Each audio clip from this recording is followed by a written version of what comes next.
www.lukoyeba.info. Pour obtenir des infos, pour être vite à la page, consultez Lukoyeba.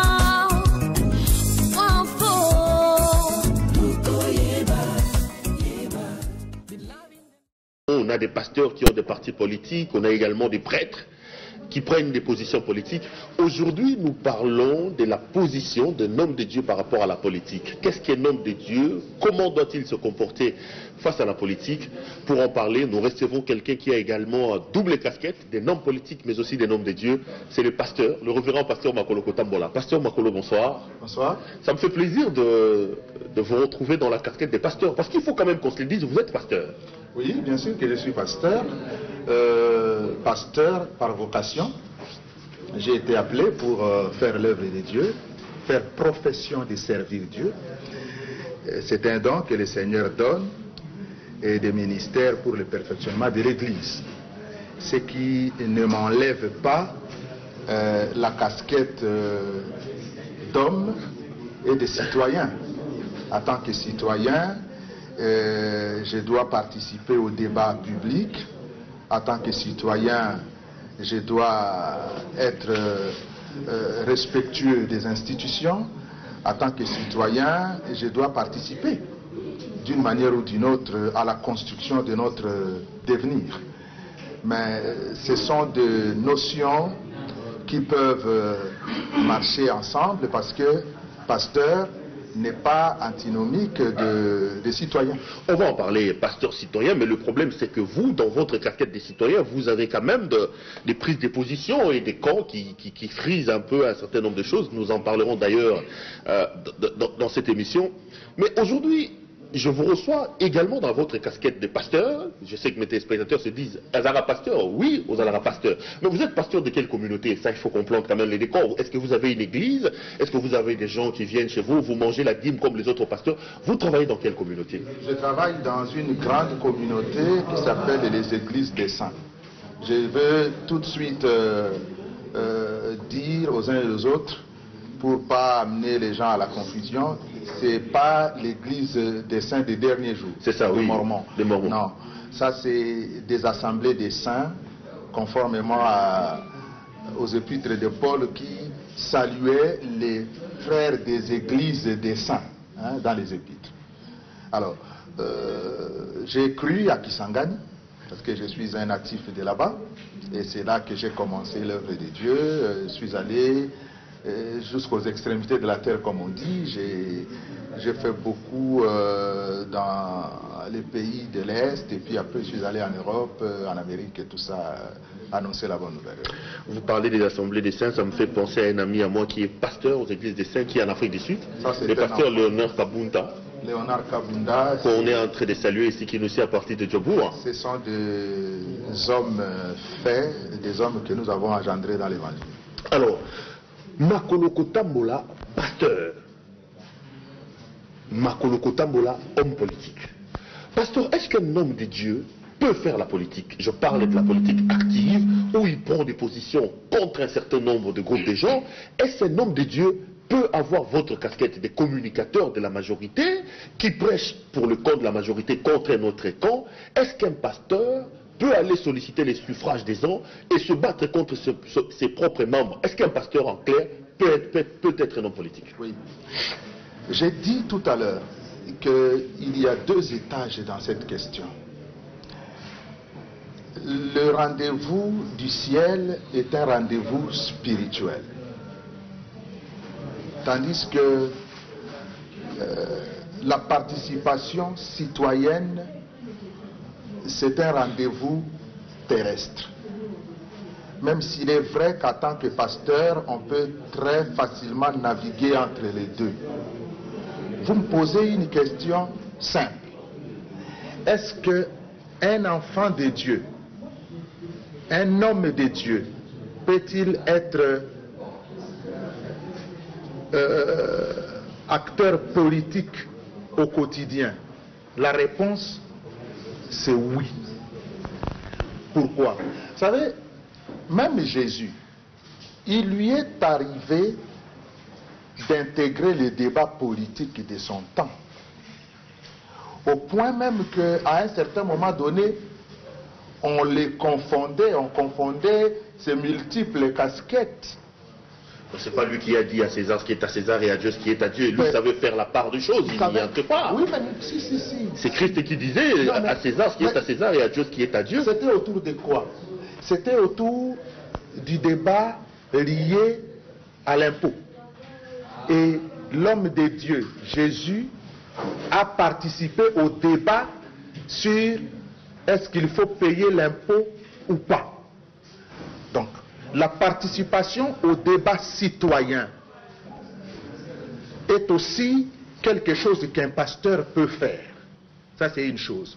Mais Jésus le dit très bien. À Dieu ce qui est à Dieu. Quand il est pasteur, à Dieu ce qui est à Dieu, c'est-à-dire qu'il veille bien à l'œuvre de Dieu et qu'il fasse profession de servir Dieu dans son enseignement pour amener les gens au ciel. Ça, c'est les tâches du domaine divin. Mais comme à César ce qui est à César, ça ne disculpe pas le pasteur de s'intégrer aussi dans ce débat. Pourquoi je le dis? Quand quelqu'un dit non, un homme de Dieu ne peut pas faire de la politique, quel est l'argument derrière? Certains disent non, parce que la politique c'est l'art des mensonges, l'art d'opposer les gens. Non, ça c'est une très mauvaise définition de la politique.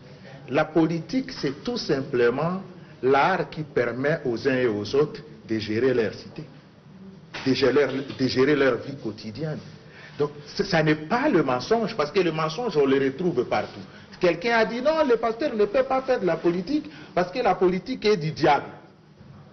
La politique, c'est le pouvoir du monde et la politique est diabolique. Mais c'est là que je voudrais, très sincèrement, lancer un débat. Si la politique est diabolique, si ceux qui font la politique sont démoniaques, pourquoi dans nos églises on demande aux fidèles d'aller voter? De voter pour qui? De voter pour les gens qui sont des diaboliques? Est-ce que l'Église de Dieu peut demander aux fidèles d'aller voter pour les diaboliques? Participer à un processus électoral? Pourquoi ne pas tout simplement être cohérent? Alors là, vous donnez raison aux témoins de Jéhovah, par exemple, qui disent qu'un témoin de Jéhovah ne peut pas voter, ne peut pas faire de la politique, ne peut pas aller s'enrôler dans l'armée. Vous donnez raison aux gens des témoins de Jéhovah, par exemple. Monsieur Ouara, vous êtes en train de m'enlever les mots de la bouche. Pourquoi ne pas être cohérent si telle est la doctrine des uns et des autres? Pourquoi ne pas être cohérent jusqu'à dire, eh bien, les églises, n'allez pas voter?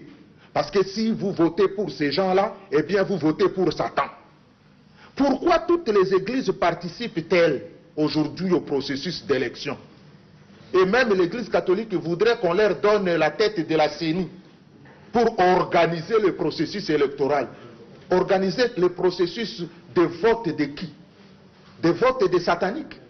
Donc l'église de Dieu va donner raison aux sataniques. Vous voyez que ce débat-là, il est ridicule. Non, mais je suis contre les témoins de Jéhovah qui refusent la participation citoyenne. Parce que la Bible ne dit pas à l'Église de tourner le dos à la politique. La Bible ne dit pas à l'Église de rejeter le politique. L'Église ne doit pas s'attaquer aux politiques. L'Église doit plutôt, conformément aux Écritures, prier pour les politiques. Prier pour ceux qui sont élevés en dignité. Prier pour les autorités du pays. Parce que la paix du pays, l'œuvre de Dieu dépend aussi de la paix du pays, de la situation politique, sécuritaire, sociale, économique et tout du pays. Non mais Marcel Makoloko Tambola, reverend pasteur, est-ce que vous ne donnez pas raison à ces gens? Je veux parler de vous parce que c'est vous qui êtes mon invité. Est-ce que la politique ne vous a pas discrédité aux yeux de l'opinion? Un pasteur, à mon point de vue, c'est quelqu'un qui est au milieu du village, qui reçoit tout le monde. Mais yo lelo makolo en église. Moutouroa Félix Tshisekedi a coaché le colonel église. On a été. Allons molo a coaché le colonel église. On a été. Dis-moi qui est de l'opposition. Yo lelo makolo na kat église. Moutouroa Katumbi, Moïse Katumbi. Akoya jamais koya au bon de la ponaye. Même ici au bimisi ba verset biblique nous surtout au tiers noana, un Moïse Katumbi qui a un problème spirituel ne viendra pas auprès de Makolo pour que Makolo prie pour lui. Au-delà de tout, aux autres monde a que politique influencé négativement na musala nzambe pe na bonzambe yozali au lieu bonzambe et longa politique. Mais c'est politique et longi bonzambe na yo. Non, c'est extraordinaire parce que vous me donnez aujourd'hui l'occasion de dire 2-3 choses pour que les gens comprennent. Je vous dis que Félix Tshilombo, en plus d'être politique, Ndenge Azali, Ayoka Kalilo Bananzambi. Non, mais Ayoka Kangai. Non. Non, mais attends, vous ne pouvez pas être si, bien sûr, que Naza même pasteur n'a eu au contraire. Il est de notre église. Non, il prie chez le frère Roland Dalou. Non, et puis à l'église Philadelphie. Peut-être Yom Tokimi. Non. Peut-être Yom Tokimi. Abimi. Non, Yom Tokimi. Non, Akimi. Le pasteur le rôle à Yokasiko, pourquoi il faut que Atikala. Romains chapitre 13.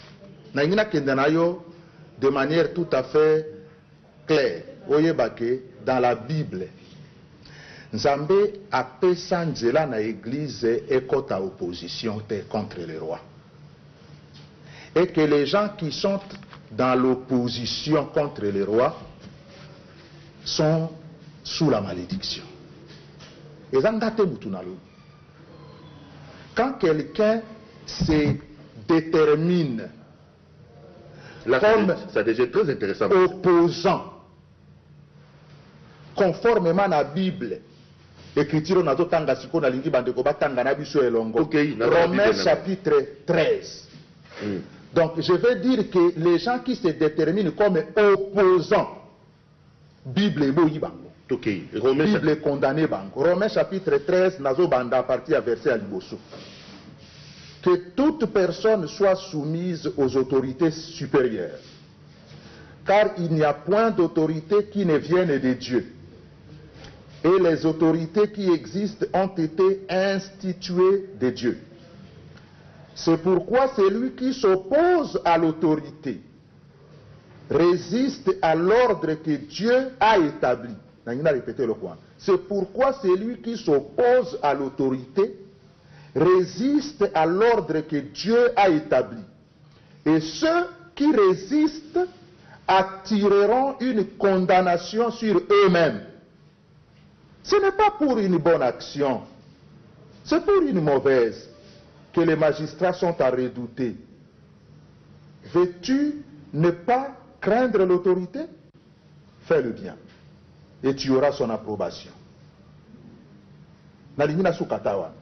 Pour dire, Ndeko, Bible ezali tout à fait clair. Oh, Moutalobi Makambo, oh, Yokombo Naye, Saint Paul, il le dit. Celui qui s'oppose à l'autorité que Dieu a établie s'attire une malédiction sur lui. Pourquoi je le dis? Il faut d'abord toyer baka. Est-ce que l'église est koki kozala na opposition? Non. Est-ce que l'église est koki kobundisa une autorité établie? Non. C'est là. Ok. Je suis dans la Bible. Allons-y. Attendez au verset. Œuvre ya église ezani. Qu'est-ce que Oyozobenga être au milieu du village? Jésus était au milieu du village. Mais quand il parlait aux pharisiens, il voulait azongi sabango sur le bon chemin. Donc tu ne peux pas être pasteur élevé par Dieu et kozala un contradicteur, un opposant na bokonzi. Nzambe à côté de Melayo. Moi qui vous parle, j'ai une histoire par rapport à Biloko Wana. Et beaucoup de gens ne le savent peut-être pas. Ceux qui me connaissent savent que moi quand je parle des choses dans le Bakangwa pour des raisons de conviction. Qu'est-ce qu'ils ne savent pas? Que vous êtes un homme inconstant, que vous avez été avec Mbanda, que vous êtes revenu... mais c'est ce que j'ai dit, c'est ça mon histoire. J'ai fait... Que vous avez fait preuve tout en étant pasteur d'une certaine inconstance en allant à gauche et à droite. Non, tout en étant pasteur, j'étais contre l'écriture Oyo. Il y a Romains chapitre 13, que je ne comprenais pas. Et le Seigneur m'a ramené sur le droit chemin par des menaces sérieuses. Pour dire, tu dois sortir de cette logique, il y a combat.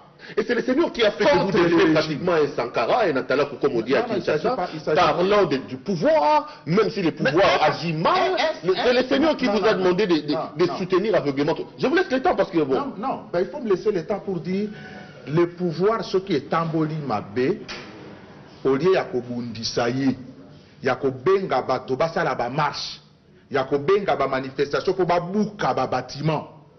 Il faut ndenge liloba nzambe sengi biso kobondela pona bakonzi ya mboka. Et puis lokola prophète ya nzambe komona bakonzi ya mboka koyebisa bango pardon, bato baza na nzala, il faut bokitisa talo ya biloko bobunda ndenge nyonso pour que bato bazwa pouvoir d'achat. Bato baza na pasi, il faut kobongisa makambo ya transport urbain. Bato baza na mikakatano, il faut ba salaire na bango mata. Bandeko, botika koyiba mbongo ya ba impôt. Botika, il faut que la redistribution soit équitable. Ça c'est le travail d'un homme de Dieu dans la paix, dans la cohésion nationale. Pas dans dit ok, dit, vous allez voir ce que vous allez voir. Il faut que des manifestations et pour ça le 19 décembre. Allez, pouvoir, il faut ce qu'il vous dit. Que c'est comme ça qu'il faut qu'un serviteur de Dieu fasse. Allez, il faut obima. Allez, ce n'est pas comme ça. Non, je suis en train de dire que attitude ya mosali nanzambe. Ezali attitude ya soki pouvoir ezali kotambola ndenge elongo banite au lobby na pouvoir, y compris publiquement, y compris na kuku. Ok, comment na bango, au travailler na bango, au sali bango des propositions, au lobby na bango makambo. Oyo bakoki koyo kayo na likebi, bakoki koyo kayo na tina. Pas le menacer, pas dire ok, très bien, à la fin de ce qui dit mandat, qui vous dit ça? Mais Marcel, qui vous dit que un serviteur de Dieu, Azali serviteur de Dieu parce que Azali na ring, na pouvoir public, Azali na ring, na mokonjo nzamba établir.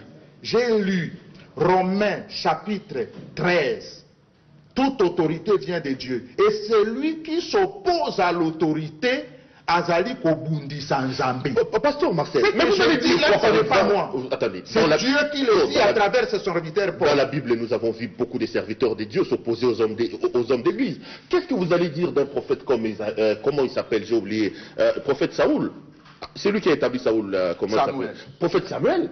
Lorsqu'il dit à Saoul, Dieu t'a rejeté, un message contre Saoul. Le même prophète qui vient, il dit à David, si tu avais demandé une autre femme, le Seigneur t'aurait donné, puisque tu as fait ça, Dieu va s'opposer à toi. Il s'oppose à David. Qu'est-ce que vous allez dire de Jean-Baptiste, par exemple, qui dit à l'autorité que tu as pris la femme de ton prochain, ce qui n'est pas normal. Vous ne pouvez pas nous dire que être autorité exonère de toute critique des chrétiens ou des hommes de Dieu. C'est faux parce que dans la Bible, nous avons des prophètes qui se sont opposés publiquement et farouchement à l'autorité. Moi, je n'ai pas dit qu'il ne faut pas critiquer l'autorité. Je viens de parler de la baisse des denrées, des prix des denrées alimentaires. Vous avez dit qu'il ne faut pas s'opposer? Non, mais s'opposer, c'est quoi? Si tu s'opposer, attendez. Non, je vous ajoute quelque chose. Oui. Daniel, par exemple, l'autorité dit vous allez prier tel Dieu. Daniel dit non. Il s'oppose à Dieu, à l'autorité, au point où l'autorité prend Daniel et ses compagnons, il va le jeter dans la fosse au lion. C'est une opposition. Il y a du méli-mélo dans ça. C'est-à-dire que vous posez des questions, laissez-moi répondre. Ok. Est-ce qu'il faut dire à l'autorité que ici ça ne va pas, il faut plutôt faire ceci? Je l'ai dit tout à l'heure. C'est l'œuvre de l'Église. Dire ça, ce n'est pas s'opposer. Dire ça, c'est conseiller. Et l'Église, autorité morale par excellence, doit faire ce travail-là. Alors là, il faut définir l'opposition et la critique. C'est quoi s'opposer, c'est quoi critiquer alors? Oui, mais non. Il faut donner un contenu sémantique à ça.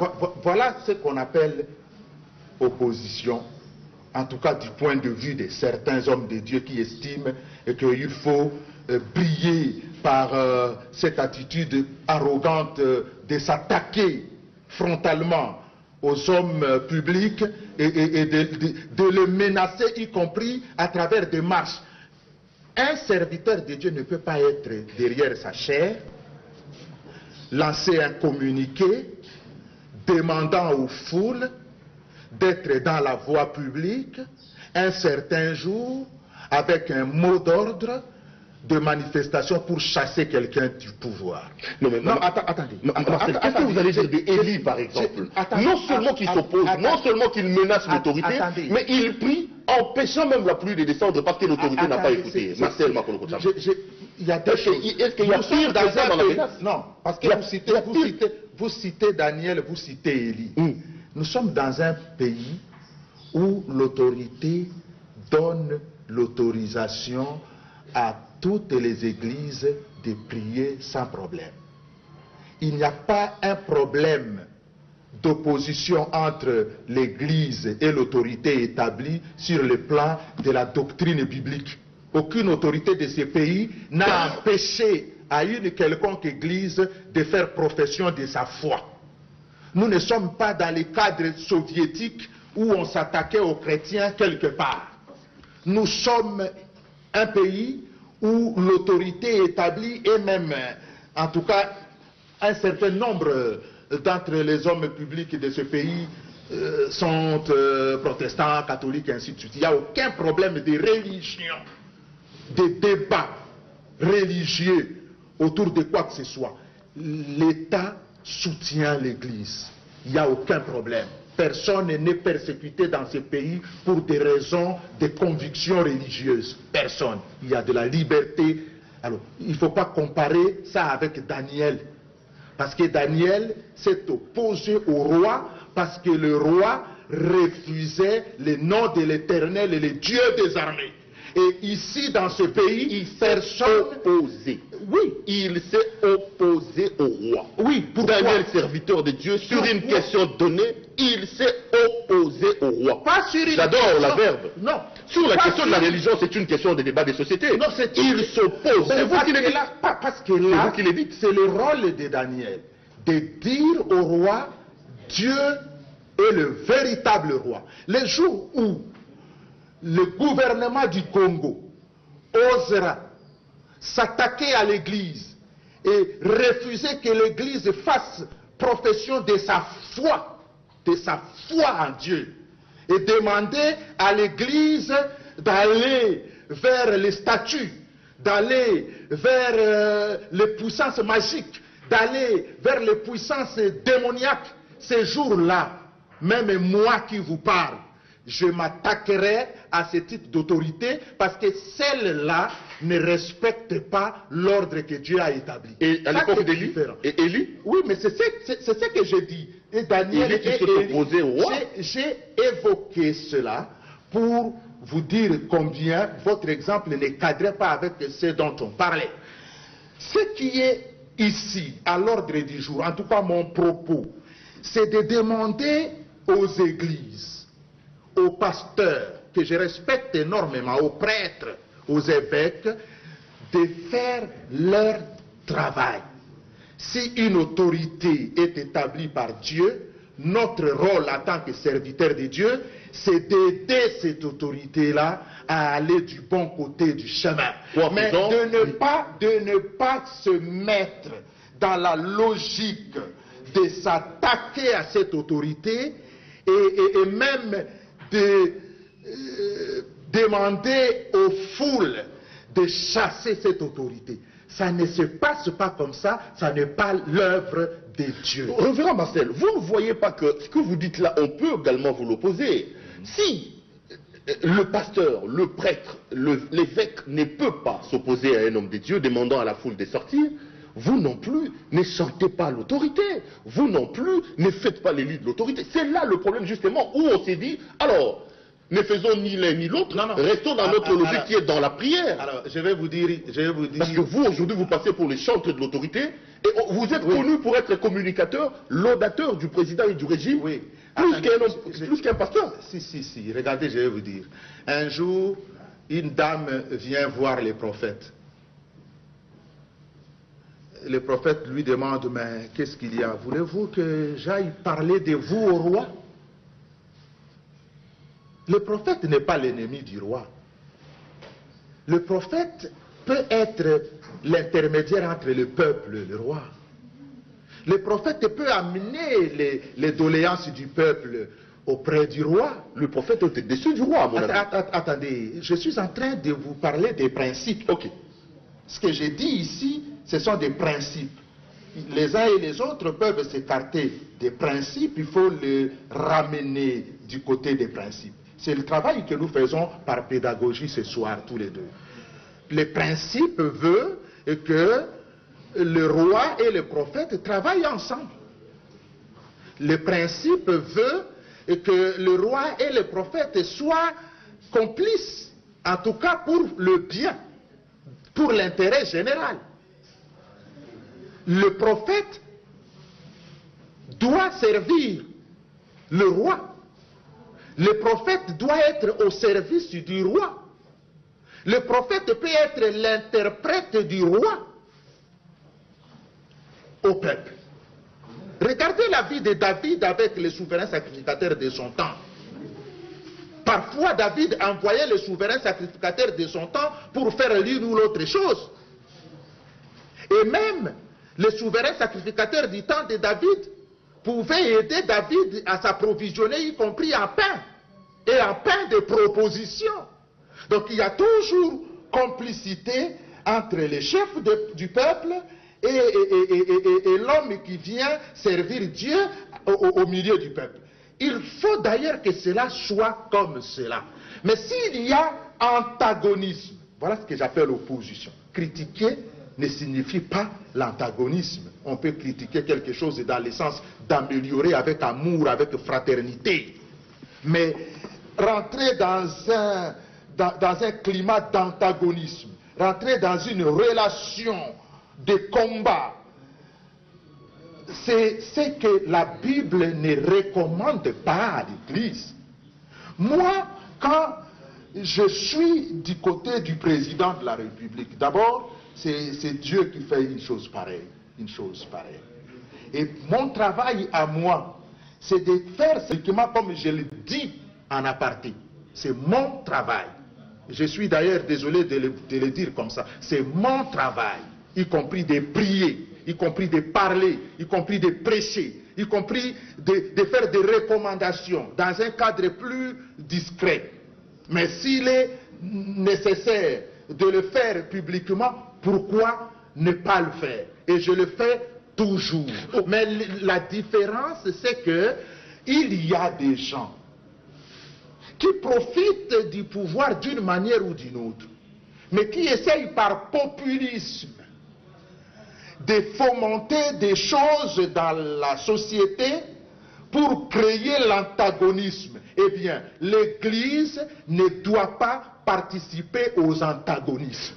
L'Église doit participer à l'union, à la paix, à la concorde, pas à mettre les gens dans la place publique au point de faire tuer certains. Ça n'est pas le rôle de l'Église, ça n'est pas le rôle d'un ministre de Dieu. Encore faut-il définir l'antagonisme, qui à ce moment ici ne sera pas un terme unanime, on ne créera pas l'unanimité autour de ça. Si l'antagonisme pour vous, c'est le fait qu'on dise au roi que vous avez fait vos 2 mandats et que les mandats sont terminés, il faut organiser les élections, si c'est ça l'antagonisme, les autres ne le voient peut-être pas sous ces regards-là.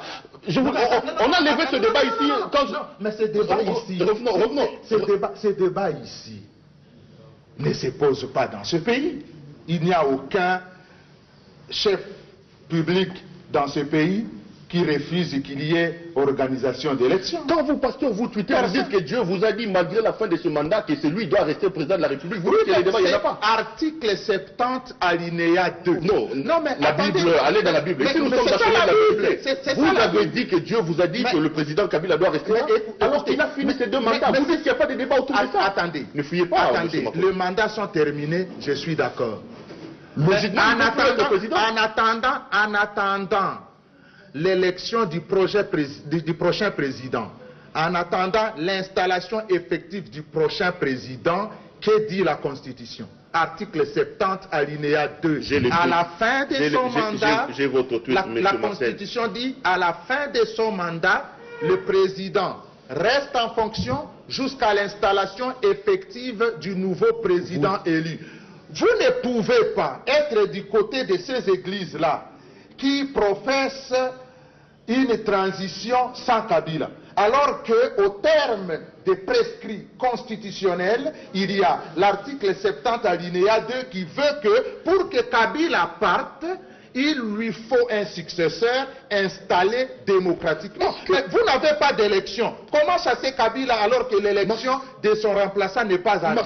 Voilà ce que j'ai dit. C'est ça. Non, j'ai les tweets ici, je ne veux pas vous amener longtemps sur ce terrain-là. Dans votre tweet, vous dites, je suis pasteur, Dieu m'a dit que le prochain président de ce pays, c'est président Kabila. Par quel m'a dit, c'est vous qui le savez avec votre... Attendez. En face à ceux qui disent transition sans Kabila, il faut leur opposer et la Constitution et la Bible. Mais vous êtes pasteur. Oui, mais pourquoi vous devez opposer aux autres? C'est ça le problème. La pédagogie. Mais la pédagogie, c'est aussi quelque chose qui vient s'opposer à quelqu'un pour le ramener sur le droit chemin. Mais quelqu'un qui veut la transition sans Kabila, on doit lui dire quoi? Conformément à la parole de Dieu, ce n'est pas son rôle de le dire. Deuxièmement, conformément à la Constitution, ce n'est pas opportun, parce que la Constitution dit, tant qu'il n'y aura pas installation effective du nouveau président élu, l'actuel restera en fonction. C'est tout à fait clair, net. Et défendre ça, c'est même biblique. Bon, ça on va en parler dans l'émission Entretien. Ça ici on reste dans la Bible. Si tel est le cas, revenons à la question qui nous a amenés sur ce terrain. C'est quand je vous disais que avec ces postures, avec cette manière de voir les choses, vous ne remplissez plus votre carrière de pasteur. Je parlais de Moïse Katumbi. Prouvez-moi qu'un homme comme Moïse Katumbi, que vous vilipendez à longueur de journée, parce que vous êtes pasteur politicien, que vous critiquez, si vous voulez, à longueur de journée, un homme comme Moïse Katumbi, il ne peut pas venir s'agenouiller pour que vous lui imposez les mains. Un homme comme Félix Tshisekedi, il ne peut pas le faire. C'est là qu'on dit que le pasteur ne peut pas faire la politique, il reste neutre dans sa casquette des pasteurs et il laisse les autres le faire. D'abord, quand vous dites ça, vous trouvez ça dans quel verset de la Bible? Vous dites des choses sans verset de la Bible. Vous savez, quand vous dites des choses par rapport à la religion, l'éthique, la morale, la déontologie, oui, mais dites-moi, les pasteurs n'est pas opposant à ses propres fidèles. Non. Moralement, sur le point de vue. Vous rentrez dans la morale parce que vous n'avez pas de verset. Vous n'aurez aucun verset de la Bible. Je vous donne un devoir à domicile pendant 100 ans. Vous ne me ramenerez pas un verset biblique. Non, je vous ramènerai quelqu'un ici qui va débattre avec vous. Qu'il vienne. Il aura beaucoup de versets. Demandez-lui de trouver ces versets, je lui donne 100 ans pour ça. Il n'aura aucun verset qui dit la chose telle que vous l'étayez. Ce que moi je dis ici, c'est que Katumbi, ce n'est pas moi qui appelle les gens au ciel. C'est Dieu qui appelle les gens. En passant par toi? Oui, mais c'est Dieu. Dieu ne descend pas, il passe par ces hommes comme vous. C'est Dieu qui convainc les cœurs des uns et des autres. Et d'ailleurs, ils peuvent fuir parce qu'ils n'aiment pas la paix. Moi, je ne prêche que la paix. Je ne prêche pas la chienlit, pas le désordre, pas l'anarchie. Si vous aimez la paix, vous m'aimerez. Parce que je suis un défenseur de la paix et de l'unité. La paix vue sous l'angle kabiliste? Non, la paix vue sous l'angle républicain. Sous l'angle kabiliste? L'angle républicain, c'est l'angle le plus important. Où on peut rester là, on n'organise pas les élections, on dit bon, on est pasteur, on ne s'oppose pas.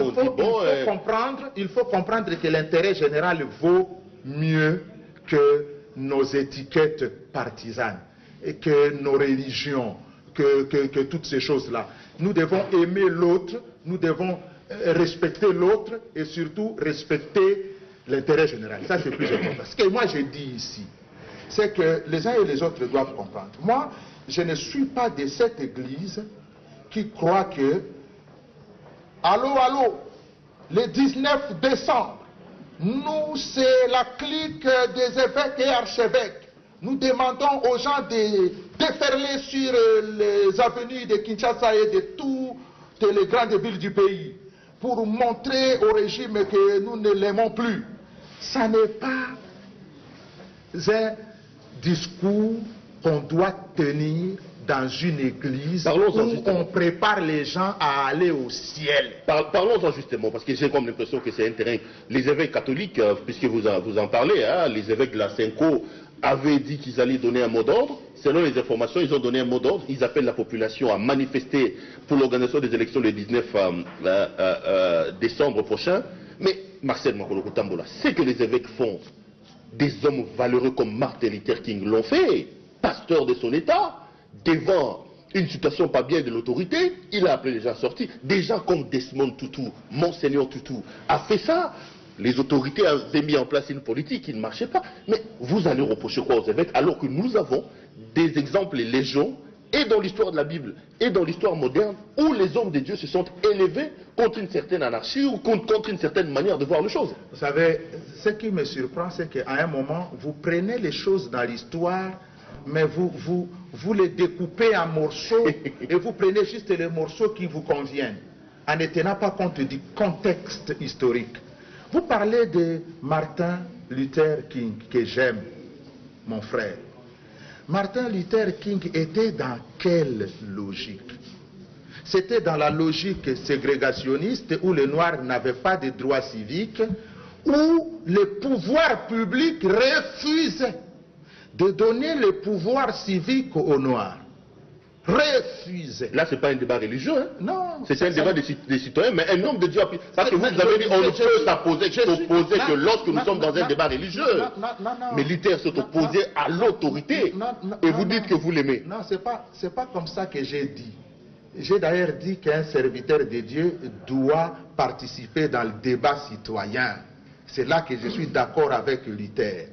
Et que dans le débat citoyen par rapport à l'impôt, Jésus-Christ, l'homme de Dieu par excellence, est intervenu dans les débats par rapport à l'impôt. Ça n'était pas qu'un débat religieux, c'était un débat de la cité, un débat de la cité étant entendu ici comme territoire, comme portion de terre où l'autorité établie doit s'exercer. Martin Luther a fait ce travail-là face à l'opposition des pouvoirs publics. Ce qui n'est pas le cas d'aujourd'hui. Donc si l'autorité refuse d'organiser les élections, on ne peut pas marcher. Mais c'est un débat, c'est la même chose. Aucun pouvoir public en République démocratique du Congo ne refuse d'organiser les élections. C'est ça la différence. Personne ne refuse. Le président de la République... Ça c'est la théorie de la majorité que vous défendez. C'est la théorie de la majorité, c'est la vérité. Il y a même déjà un calendrier pour l'année prochaine. Ça, c'est la théorie. Vous vous rendez compte? Il y a un calendrier de la CENI pour l'organisation des élections l'année prochaine. Il n'y a aucun refus. On veut organiser les élections, mais l'année prochaine. Il y a eu un accord. Accord sous l'égide même des prêtres. Non, mais eux qui ont amené cet accord, mais attendez, ils sont les mieux indiqués pour vous dire que notre accord que nous vous avons fait signer ne marche pas bien. Alors, nous réclamons l'application totale de l'accord. L'année prochaine, la CENI a demandé 504 jours. La tripartite a dit non. Il lui en a donné quelques mois. Maintenant, la CENI est prête pour que l'élection ait eu lieu le 23 décembre de l'année prochaine. Le gouvernement est prêt pour mettre de côté un peu de moyens pour lui permettre de financer les élections. Le Parlement est en train de s'apprêter avec les lois nécessaires qui permettront la faisabilité du processus. Donc vous êtes contre ce que les prêtres disent. Aujourd'hui, de manière tout à fait logique, on n'est pas en face d'un pouvoir qui ferme les oreilles. On est en face d'un pouvoir qui dit « Ok, très bien, au regard de nos moyens, nous organiserons les élections l'année prochaine. » Et la classe politique, en tout cas une bonne partie d'acteurs politiques est d'accord. L'opposition veut marcher pourquoi? L'opposition veut marcher pour obtenir une transition sans Kabila. La majorité veut marcher pour soutenir le calendrier de la CENI. Et la Cinco veut marcher pourquoi? Dites-moi, Est-ce qu'il faut faire des marches pour obtenir une transition sans Kabila, alors que Kabila est en train de s'organiser, lui, pour qu'on ait les élections l'année prochaine? La CENI, organe habilité à organiser les élections, a même donné le calendrier de ces élections-là. Alors, on veut quoi? Il faut poser la question, y compris aux hommes d'église qui veulent marcher. Vous faites marcher le peuple, pourquoi? Est-ce qu'on refuse qu'il y ait élection? La réponse c'est non. On a accepté qu'il y ait élection l'année prochaine. Est-ce qu'on refuse? Est-ce que Kabila vous dit qu'il va se représenter? Eh bien non, les choses vont se passer tout à fait normalement. Mais on veut quoi? Qu'est-ce qu'on recherche derrière? Voilà pourquoi moi, homme d'église, je dois être, alors comme vous le dites, au milieu du village. Être au milieu du village, c'est être du côté du droit. Être au milieu du village, ce n'est pas être neutre. Être au milieu du village, c'est être du côté des principes. Eh bien, une église qui appelle aux marches, une église qui fait de l'antagonisme contre le roi une doctrine, ça n'est pas une église qui prépare les fidèles à aller au ciel. Si vous voulez aller au ciel, faites comme l'avait fait l'apôtre Paul. Faites une église qui applaudit les autorités, comme l'église du pasteur Makolo. Une église qui dit la vérité aux autorités, une église affidée aux autorités, une église qui ne combat pas les autorités, une église qui devient communicateur, ne se bat pas contre les autorités, une église qui ne cherche pas la destruction des autorités, une église qui les applaudit, une église qui prie, qui les applaudit et qui parle pour eux comme la soutient les autorités, une église qui enseigne les autorités avec amour, avec un ton assaisonné de sel, pas avec une arrogance. Un homme de Dieu ne parle pas avec arrogance. Un homme de Dieu ne parle pas avec provocation. Un homme de Dieu ne menace pas un serviteur établi, une autorité établie par Dieu. Un homme de Dieu montre l'amour. Un homme de Dieu prie. Un homme de Dieu parle au Seigneur pour convaincre le cœur du roi. Un homme de Dieu critique les rois pour les ramener sur les droits. On va terminer, regardez cette caméra et vous nous dites devant nos téléspectateurs que vous êtes cet homme-là. Eh bien, vous êtes cet homme-là. Je m'appelle Makolo Kotambola Marcel, serviteur de Dieu, citoyen congolais. Vous êtes cet homme que vous venez de décrire. L'homme de Dieu au milieu du village qui soutient l'autorité, qui prie pour l'autorité, mais qui ne se bat pas contre elle. Parce que se battre contre une autorité établie par Dieu est diabolique, conformément à Romains chapitre 13. Donc si nous aimons Dieu, aimons les autorités qu'il a établies. Et si nous aimons le peuple, prions pour que les autorités changent lorsque leur conduite n'est pas conforme aux Saintes Écritures. Mais n'amenons pas la chienlit dans le pays, ne faisons pas tuer nos fidèles dans des marches ridicules qui n'ont rien à voir dans l'Église. Revenons pasteur Marcel Makolo Kotambola, merci. C'est difficile hein, de rester dans la peau de pasteur. J'avais l'impression des fois que c'était chemin de la vérité, tantôt c'était entretien, mais voilà. Ce sont les deux émissions que j'ai l'habitude de faire. Avec moi, tout ne sera jamais comme auparavant. Ben, d'accord. Je vous retrouve peut-être la semaine prochaine, cette fois-là, dans l'entretien, et on va se rentrer dedans pour parler politique, parce que vous êtes des pasteurs et politiciens. Que Dieu bénisse la République démocratique. Vous allez prier pour le pays? Amen. Vous voulez que je vous donne? Toujours. Allez-y. Seigneur, que ton nom soit élevé dans ce pays. Que ton règne domine dans ce pays. Père, fais en sorte que la paix règne au milieu de nous. Que toute puissance de division, que toute puissance d'anarchie, que tout esprit de contestation improductive soit éloigné de nous. Ô Père, ramène nos cœurs dans la droiture. Fais en sorte que nous soyons un. Oui, que nous soyons un dans l'intérêt général. Que ceux qui se méconduisent, ramène-les sur le droit chemin. Et que ta paix nous accompagne. Seigneur, je voudrais que tu règnes sur chacun de nous. Au nom du Seigneur Jésus-Christ. Amen. Amen, révérend pasteur Marco Lokotambola. Ça a été un plaisir de vous avoir sur ce plateau. Revenez quand vous voulez, les portes sont grandement ouvertes. Tout le plaisir était pour vous.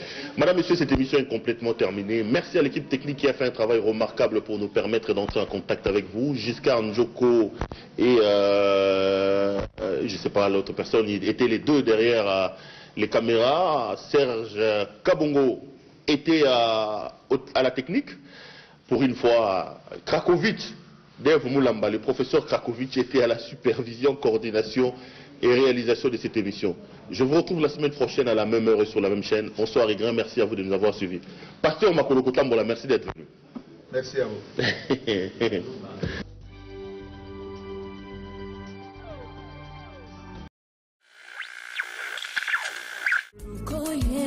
www.lukoyeba.info. Pour obtenir des infos, pour être vite à la page, consultez Lukoyeba.